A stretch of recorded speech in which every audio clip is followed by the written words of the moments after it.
کہ عرب کے لوگوں کو اپنی میموری کے اوپر نا بڑا ناز تھا، وہ چیزیں زبانی یاد رکھتے تھے، کریم کرتے تھے، ان کو اتنی شاعرانہ کلام زبانی یاد ہوتے تھے، ان کے لیے کوئی پرابلم نہیں تھا چیزوں کو زبانی یاد رکھنا، اور اس پہ وہ فخر محسوس کرتے تھے۔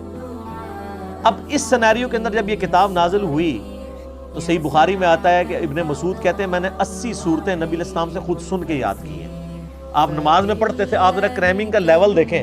کہ نماز میں وہ تہجد کی نماز میں سن رہے ہیں اور یاد بھی کر رہے ہیں، اتنے ان کے مضبوط حافظے۔ ابھی بھی دیکھ لیں، آپ چھوٹے بچوں کو لگا لیں، کتنے بچے ہیں 8-9 سال کی عمر میں پورا قرآن حفظ کر جاتے ہیں، ابھی بھی کوئی مشکل نہیں ہے، لیکن وہ اب تھوڑا سا چونکہ ہمارا موڈ چینج ہو گیا، ہماری پرائورٹیز چینج ہو چکی ہیں، اس لیے وہ والا معاملہ پیچھے چلا گیا، ہم زیادہ تر لکھی ہوئی چیزوں کے اوپر اعتماد کرتے ہیں، زبانی یاد رکھنے کے اوپر توجہ نہیں کرتے، اس لیے یہ ذرا مسئلہ آہستہ آہستہ پیچھے چلا گیا۔